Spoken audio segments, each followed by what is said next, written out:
আমার স্বামীর সাথে আমার সম্পর্ক ভালো না, আখেরাতে কি আমি তার সাথেই থাকতে হবে? তার পরিবর্তে কি আমি অন্য কাউকে বেছে নিতে পারবো? মাশাআল্লাহ, আমাদের বোনদের বড় অদ্ভুত অদ্ভুত প্রশ্ন।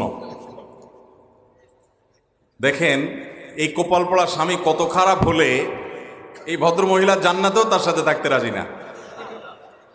আহা, পুরুষরা সব সোজা হয়ে যান, বেশি বেলায়ন হবেন, এই মহিলা বদদুয়া শুরু করে দিবে, আল্লাহ এই অমানুষের সাথে জান্নাতে আমি থাকতে চাই না।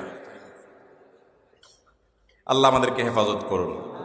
যাই হোক ভাই, দেখুন, প্রথম কথা হলো জান্নাতে কে যাবে বা না যাবে এটা নির্ভর করে তার ঈমান, আমল এবং আল্লাহ রাব্বুল আলামিনের রহমতের উপর। আল্লাহ তাআলা যদি কারোর প্রতি রহমত করেন তিনি জান্নাতে যাবেন। এমনও হতে পারে কোনো স্ত্রী তার আপন আমল দ্বারায় তিনি জান্নাতে চলে গেলেন, স্বামী তার বদামলের কারণে তিনি জাহান্নামে যাবেন। হতে পারে কি পারে না? আসিয়ার স্বামী ছিলেন কে? ফেরাউন। জান্নাতে যাবে না জাহান্নামে? আর আসিয়া, দুইজনের সংবাদই কোরআনে আল্লাহ তাআলা জানাই দিয়েছেন, যে জান্নাতে যাবে তার সুসংবাদও জানাই দিয়েছেন, আর যে জাহান্নামে যাবে তার কথাও বলে দিয়েছেন আল্লাহ তাআলা।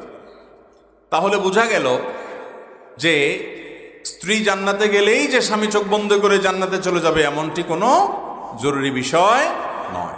তবে এটা ঠিক যে স্বামী স্ত্রী একে অন্যের সপক্ষে আল্লাহর কাছে আল্লাহর অনুমতি পেলে সুপারিশ করার সুযোগ পাবে, অন্যজনের কাছে যেরকম অন্যজনের বেলা যেরকম পাওয়া যায়, সেই হিসেবে আল্লাহ তাআলা রহমত করে মৌলিক সব বিষয়, মান, আকীদা, বিশ্বাস যদি শিরক মুক্ত থাকে, ঠিকঠাক থাকে, তাহলে সেক্ষেত্রে আল্লাহ তাআলা একজন আরেকজনের সুপারিশের মাধ্যমে আল্লাহ জান্নাত দিতেও পারেন। এটা সম্পূর্ণ আল্লাহর ইখতিয়ারাধীন বিষয়। তবে এই প্রশ্নের মূল কথা হলো বা শেষ কথা হলো যে জান্নাতীদেরকে আল্লাহ তাআলা জান্নাতে যে ঢুকাবেন তাদের অন্তরে আল্লাহ তাআলা বলেছেন ওয়ানাযা'না মা ফি সুদুরহিম মিন গিল। জান্নাতীদের অন্তর গিল, হিংসা, বিদ্বেষ, শত্রুতা যা আছে এগুলো সব বের করে দিয়ে তাদেরকে ফ্রেশ করে আল্লাহ জান্নাতে ঢুকাবেন। অতএব দুনিয়াতে আপনার স্বামীর প্রতি আপনার যে জেদ আছে, দুঃখ আছে, ক্ষোভ আছে, আপনি যখন জান্নাতে যাবেন এগুলো কিচ্ছু থাকবে না ইনশাআল্লাহ।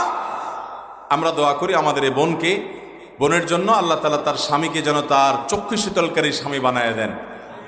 যদি ভদ্রলোক অমানুষ হয়ে থাকে আল্লাহ যেন তাকে মানুষ বানায় দেন, আর এই বোনটাকে যেন সবর এবং ধৈর্য ধারণ করার তৌফিক দান করেন।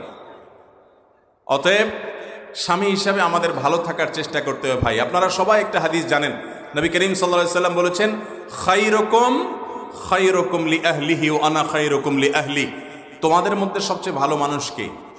এই যে এত বিশাল বড় প্যান্ডেলে এত হাজার হাজার মানুষ, আমাদের এই মানুষগুলোর মধ্যে ভালো মানুষ কারা?